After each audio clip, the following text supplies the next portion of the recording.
Hey there, folks! Today I finally get to do my own read-along record review. And the title, of course, is an appropriate one. Bugs Bunny and the Tortoise. Produced in 1948 by Capitol Records. And featuring Mel Blanc, of course.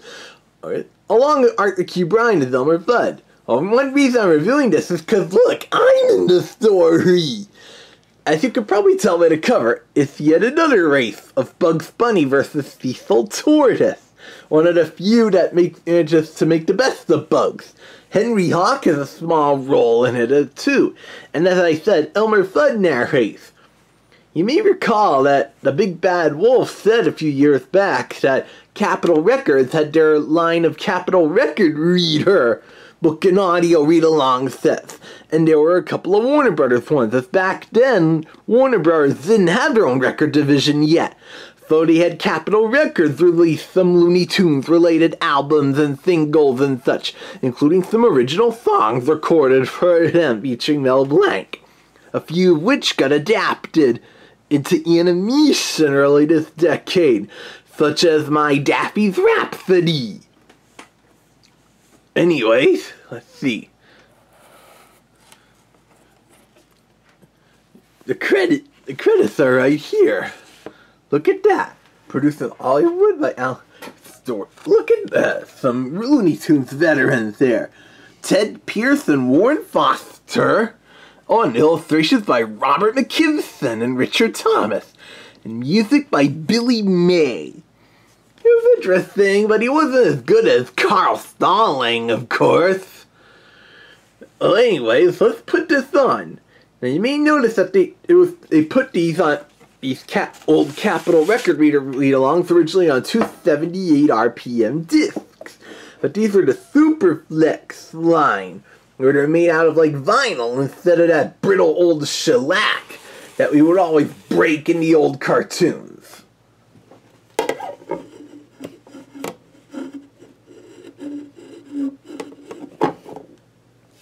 It's a good thing this turntable can play 78s.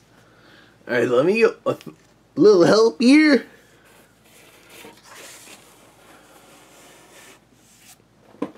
Thanks. Now let's put the record on.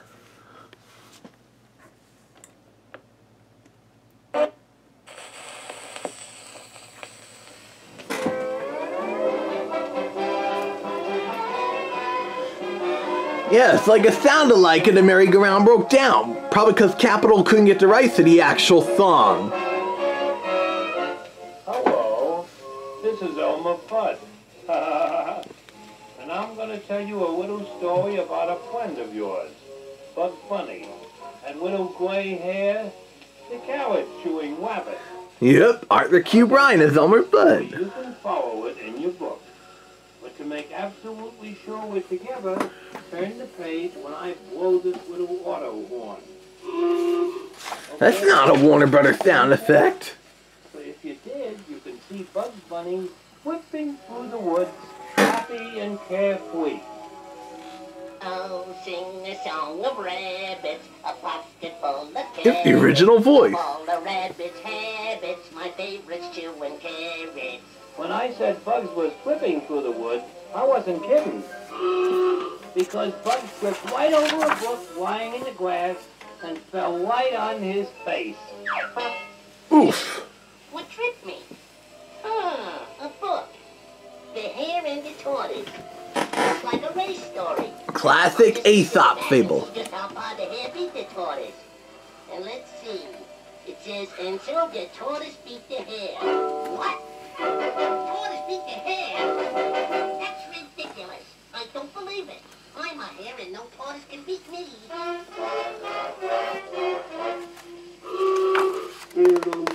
wouldn't say that. Yeah, and who are you little short-legged... There's Cecil Tortoise. I'm a tortoise. How they made him evil on the Looney Tunes show. Be a rabbit, eh? Well, you can't beat me. Bet you I can. Yeah, it's kind of like Tortoise Beats Hare from 1941. Bugs Bunny wasn't going to win anybody challenge him without Oh, doing here comes my part. So they set the day for the big race. Pretty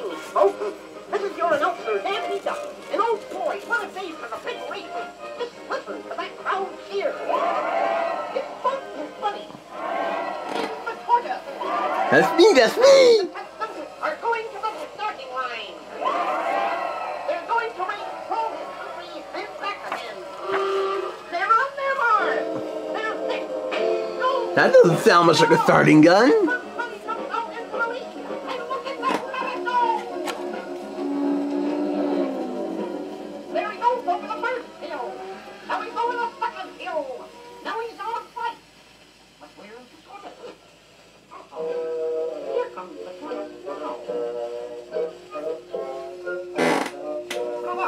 I don't see how he'll ever catch up with Bugs. I've seen faster snails. Oh, just a sec.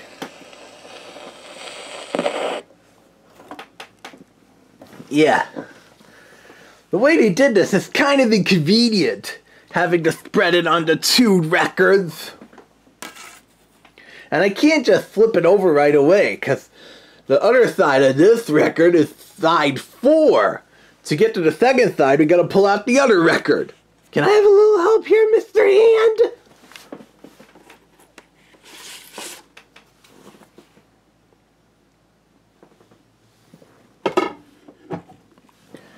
Thank you. Oh, and sorry about the pitch being a little consistent. You know how it is with these old 78 RPM records. Plus, sound quality isn't as good as on, like, LPs and 45s, but hey, 78s were acceptable back in the 40s. But then in 1948, that's when Columbia invented the LP album, and the recording industry changed forever. Alright, let me put on the second side. Let me put on side 2 of this record. There. There.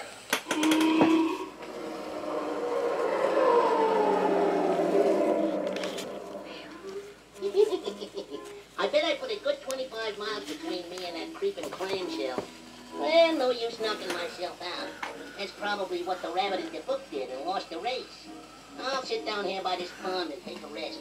I got plenty of time. A lot of ducks out on the pond. Ducks sure take to the water like, ducks. We sure do. Hey, little duck, why aren't you in the water with the other ducks? Well, when I go in the water, I get all wet, and when I get all wet, I catch cold. My head makes me sneeze, and when I sneeze, it makes my eyes water, and I don't like my eyes to water. So that's why I don't go in with the other ducks. He sped up his voice a lot there. I'll give you a hand. In you go. Now you did it. You got me all wet. And when I get all wet, I catch cold. And when I catch cold, Sounds like one of the Goofy Gophers.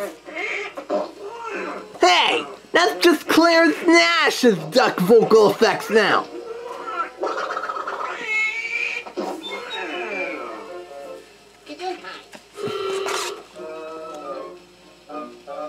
It's pretty out of place there. Boink, boink, boink, go past here.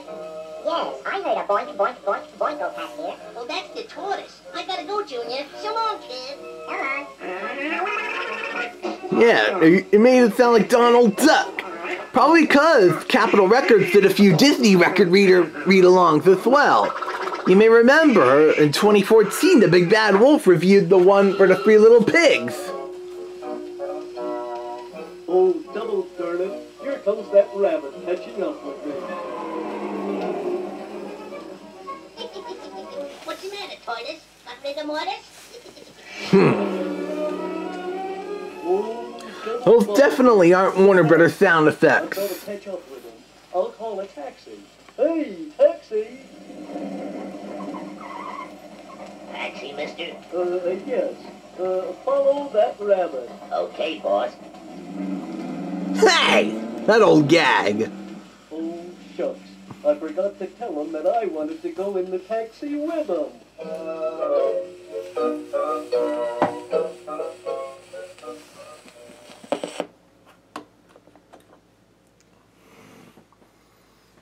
Yeah, see what I mean about the interruptions and stuff?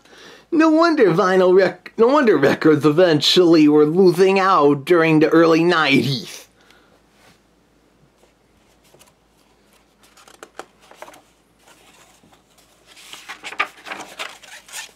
At least on top of the page numbers, they tell you which side, which record and which side it's on. But for this one, all we had to do, but now we just have to flip this one over.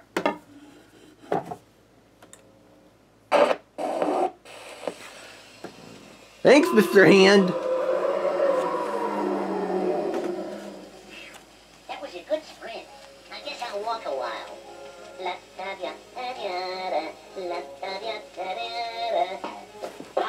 Hanna-Barbera! What's going on here? Suddenly I'm swinging in the air with a rope around my foot. Although that was the sound Hanna-Barbera later acquired. Whoa! Henry Hawk is way too high-pitched. They sped him up more than usual. That's it. Now look, I'm not a chicken. I'm a rabbit. Long ears, fluffy tail. You're a chicken. I'm a rabbit. Rabbit. Reminds you what they did to us in the Groovy Ghoulies crossover. Ooh. All right, small fry, I'm a rabbit. You talked me into it. So long, Henry. You know, I talked myself out of more chickens that way.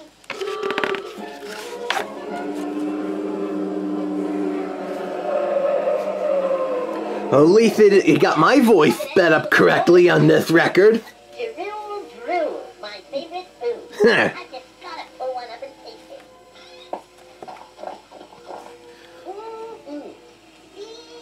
Delicious.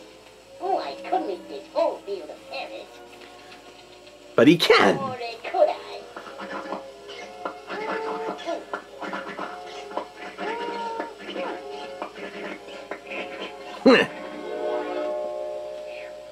I could. Oh, I'm kind of full. I guess I'll take a little nap under that tree. I got plenty of time.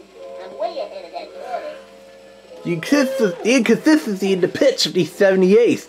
Bugs are starting to sound a little more like Tweety. There's the rabbit, fast asleep under that tree. As for the hare, made a big blunder in the original Aesop fable. Oh! An old cartoon type of alarm. Trying to put one over on old Bud. Trying to sneak past, eh? Didn't figure on my setting an alarm, did you? Well, you got fooled. And as the final word, bye. I hate it when Bugs kisses me like that. Oh, darn old rabbit, outfunked me. Oh, double fudge. Now it's my turn to outfunk him. Oh, here's a post office. That gives me an idea. I'll zip right in and make certain arrangements.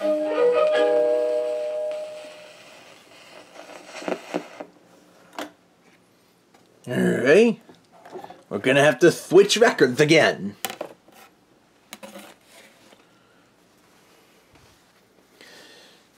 Yeah, these later they were eventually reissued on like a single 45 or something as extended play.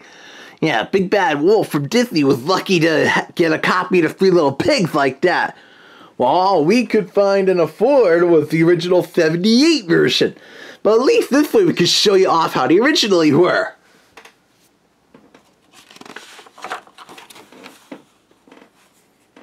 But look at that.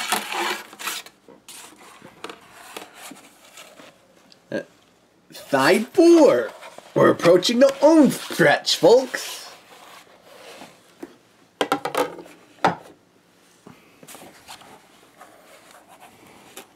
Oh, look at how on the text pages how they just showed that one shot of Bugs Bunny's head by Robert McKimson. Almost like the one that you'd see at the beginning of the Bugs Bunny cartoons when the WB show would zoom in and then turn into him. They should have had... Yeah, they did that with me a few times in some cartoons. I think that was also a Robert McKimson drawing.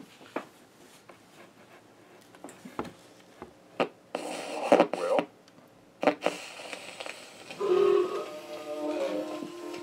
Oh, Mr. Post Office Clerk?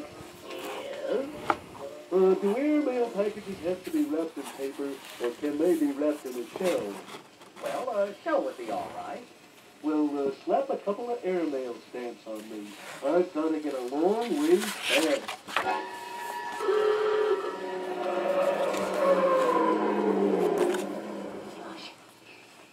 They must be miles ahead of that tortoise. I haven't seen him since I started back across country. Well, I'm not going to take any chances. I'm going to keep going.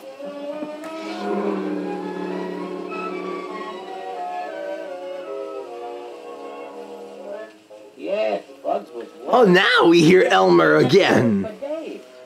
And no wonder.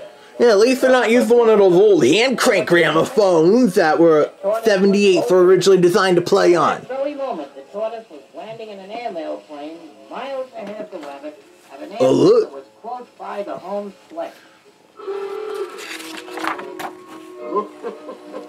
Cecil Tortoise can be pretty clever. Get myself airmailed right here to the home stretch. And from here, it's all downhill to the finish line. And I can pull in my legs and slide down the hill to the finish line like a soapbox derby racer. Here comes me again. The finish line. You're an outsider dapping up. Any minute now, we should be able to see one or the other of the... That's definitely either McKinson or Thomas is drawing me. It's Porter, yes. He's sliding down that hill, and still no sign of Bugs Bunny. It's all Porter. No sign of the rabbit. It's all Porter. Wait a minute. Oh. Wait a minute. Rolling over the crest of the hill like a jet propelled job comes Bugs Bunny. He's tearing down that hill like a streak of green lightning. The tortoise is almost at the finish line now, but Bugs is gaining on him. He's a grim bucket man. Yep, the catchphrase I stole for Sylvester. Still the tortoise, and here comes Bugs Bunny. And Bugs Bunny wins by a near. Woohoo! Woohoo! Yeah, I actually rooted for Bugs in this. Huh, my old woohoos! How Mel Blanc ad-libs that. Now, I know that all the books say the tortoise beat the rabbit. But none of those tortoises were up against Bugs Bunny. Yeah. And Bugs Bunny won by a hair. H-A-R-E. And everybody laughs ending. Good to see Bugs and Elmer get along. Oh, That's all, huh?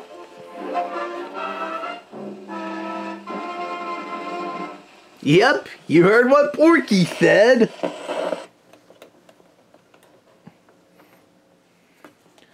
Hope you all enjoyed this little read-along review that I got to do for a change.